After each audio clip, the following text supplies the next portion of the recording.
કથા રે કઈ જણણ ખણણ પદ સાંજર ગોમ ધણણ ગણણ કઈ નહીં તણણ બજદાન થણણ ટંકા તબ ધણણ સૂર ગણણ દઈને દ્રહ દ્રહણ હાથી દ્રણણ ધણણ બજ ત્રાસા ભ્રમર ભ્રમર વદ રમણ ભમે ગણરો પટ ફરર ઘરર પદ ગુ ઘર રંગ પર સુંદર શામર में जी रंग पर सुंदर शामर में तन गन तन नजत प्रभन प्रचलन तन सुमन गगन धुन मगन सुरा मन मन कृष्ण प्रसन्न वंदन तन मन धन धन वंदन रास करा विसरे तन कान पान विधि गान तान जहि गान गमे घणरो पट फरर घरर पद गु घर रंग पर सुंदर शामर में जी रंग पर सुंदर शामर में जी रंग पर सुंदर शामर में 1000 વર્ષના ઇતિહાસમાં આવો ચારણ જેલમાં ઘણરો પટ ફરર ઘરર પદ ગુ ઘર રંગ ભર સુંદર આહા શું કવિતાઓ તમે ભાગશાળી છો મારા બાપ ભાગશાળી છો કે તમે હાથો શરણું પકડી લીધું છે અત્યારે તો તમે બાળક છો તમને નહીં ખબર પડે પણ છોકરાના માસ્તરે કીધું તારા બાપુને પપ્પાને સમજો ને બાપુને તમે નહીં સમજો આ બધું સમજાવતા બહુ વાર લાગશે હા અત્યારે કેવું છે તમને ખબર છે મુખ્યમંત્રી કે રૂપાણી પ્રદેશ પ્રમુખ વાઘાણી અપક્ષ મેવાણી વિરોધ પક્ષ ધાનાણી પાવર કે અદાણી ઉદ્યોગપતિ અંબાણી પ્રજા હલવાણી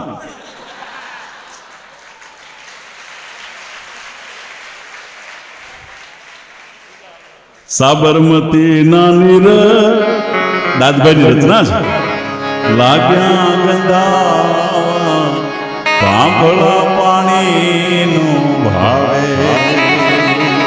પણ નગરને એ ધોનારું એકાદું પૂરજોને આવે આ દેશમાં કેદી હવે રામ રાજ આવે આ દેશમાં કેદી હવે રામ રાજ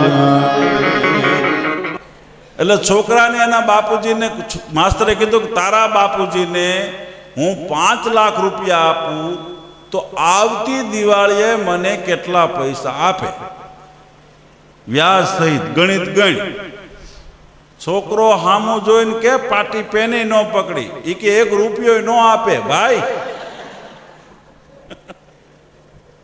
ઈ કે પણ 5 લાખ રૂપિયા દિવાળીનો 12 મહિનાનો સમય ગણિત નથી જાણતો કે ગણિતને તો હું જાણું ને તમે જાણો પણ આ મારો બાપ છે એને તમે થોડો જાણો હું જાણો મારો બાપ મને ખબર હોય ને એ લીધા પછી કોઈને દેતા જ નથી તને ક્યાંથી દે હે રામભાઈ મામા મને નિશાળે મૂકવા આવતા માસ્તરને ભલામણ કરતા ફાંચવતા પણ તકલીફ એ થતી કે હું ચારણનો દીકરો દુહા છંદ ગાઉં અને મારો એક ભાઈબંધ સાધુથી ભજન ગાય એટલે શનિવારે અમે બરોબર જમાવટ કરીએ નિશાળના પાઠ કાંઈ આવડે નહીં એટલે માસ્તર રાજી થાય અમારા પર અને માસ્તરોએ બધાએ નક્કી કર્યું ગમે એમ કરીને આને ધક્કા મારીને બોર્ડ સુધી પુગાડી દે એટલે બોર્ડ સુધી પૂગ્યા પછી બોર્ડ તો કાંઈ રાખે નહીં અમારું બોર્ડમાં થયા નાપાસ એટલે મેં આ શરૂ કર્યું અને ઓલા મહારાજે શું કર્યું ખબર નહીં પણ હમણાં મારો પોરબંદર બાજુ પ્રોગ્રામ હતો ન્યા મને મળ્યો અરે મહારાજ મેં કીધું સીતારામ સીતારામ તમે અહીંયા શું કરો છો મને કે તમે જ્યાં ભજન ગાવા આવ્યા ને ત્યાં હું રામાપીરનો પાઠ માંડવા આવ્યો ત્યાં કે રામાપીરનો પાઠ માંડવા આવ્યો છો ત્યારે મેં મહારાજને વાત કરી મેં કે બાપુ આપણે જ્યારે નિશાળમાં ભણતા અને નિશાળના પાઠ જો પાકા કર્યા હોત તો માંડવા ન પડ્યા હોત અત્યારે જે માંડવા આવ્યા ને એ માંડવા ન પડ્યા હોત એટલે ખૂબ પ્રેમથી ભણજો હે અને સમય મળ્યો છે એટલે બધું ધ્યાન રાખી અને અભ્યાસ એવા કરજો મોબાઈલના શાળા ન કરતા બહુ મોબાઈલના બહુ શાળા આ મોબાઈલ બહુ ભૂંડા હો સ્વામીજી મેં મારી પાસે એક મોબાઈલ હતો, બ્લેકબેરી.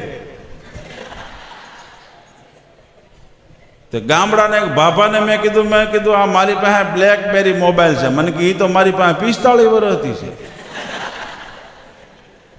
એલા મેં કીધું આ કંપની હમણાં બાપા નીકળી, આ બ્લેકબેરી મોબાઈલ તમે ક્યાંની વાત કરો? મને કે તારી કાકી. મને કે જોઈ લે છે કાળી. હા, હાથ કરી સાંભળતી નહીં, બેરી છે, બ્લેકબેરી.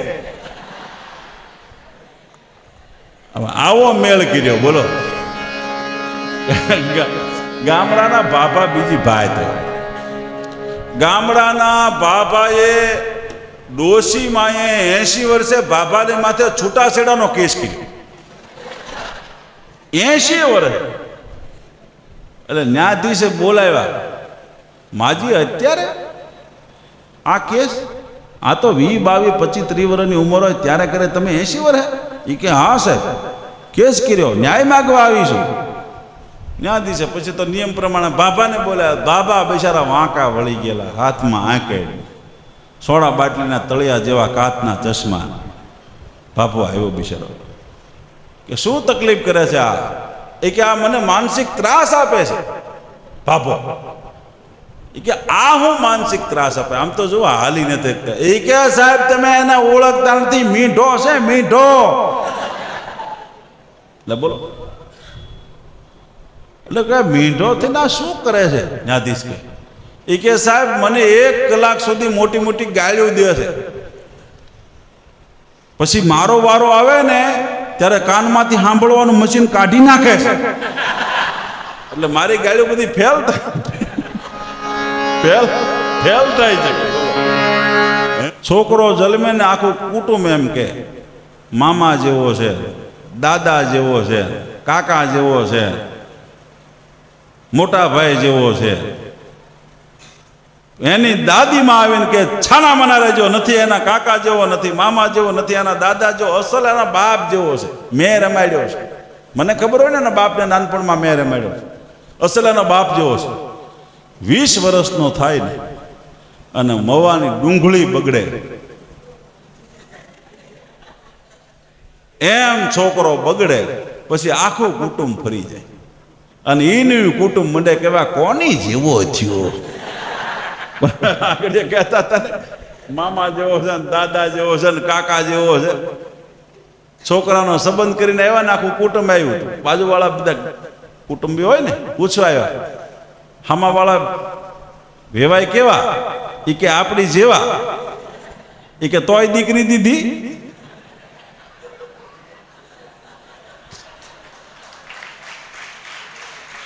આપણા તો કેવો હળગાવે એવા છે. સ્વામીજી માફ કરજો, હું છોકરાને રાજી કરી રહ્યો છું. હા, તમને કહું, દાદો દીકરો બજારે હાલ્યા જતા.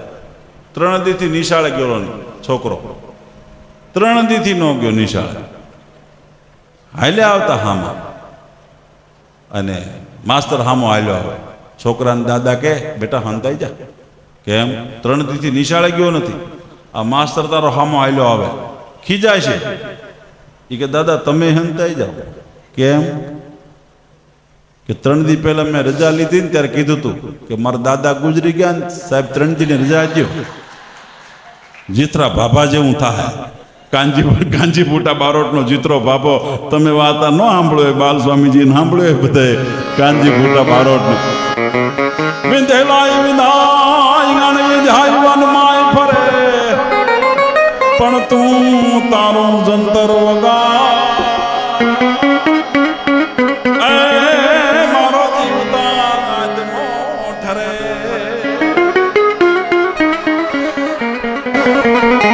આ બધા ગામડાના સાહિત્યકારો, અભણ નિરક્ષર સાક્ષરો. અમારા જાદુ બાપા ગઢડાવાળા પટેલ, અભણ હાવ માથે પાઘડી. એનો દીકરો અમારો સુખદેવ ઘણી વખત કે મને કે 2 વસ્તુ પાછી આવી. મેં કીધું હું પાછો? મને કે એક હતાધરનો પાડો મુંબઈથી, અને બીજું મારા બાપાનું લ્યુના. બાપાનો કોઈક લ્યુના ચોરી ગયું હતું, પણ લ્યુનાને એકે રગ હાજી નહીં. સોરીને કરે હું જૂના પાછી મૂકી ગયા. એ જાદુ બાપા પ્રોગ્રામ કરવા માટે જતા હતા ને રેલના પાટા નીકળ્યા ને ફાટક પડ્યો ને તો જ્યાં ઉતરીને રેલના પાટા પાસે ગયા, ત્યાં જઈને માથું ટેકાયું, પગે લાગી રેલના પાટા ને. તો પેસેન્જરો ઉતરીને આવ્યા, જાદુ બાપા શું કરો છો? એ કે પાટાને પગે લાગવા આવ્યો. કેમ કે પાટાને હું એમ કીધું કે આ દુનિયાની માલપા તમે બે સીધા છો, આખી દુનિયાની માલપા સીધા સીધા હોય તો તમે બે છો. આ ગામડાના નિરક્ષર સાક્ષરો. સ્વામીજી નિરક્ષર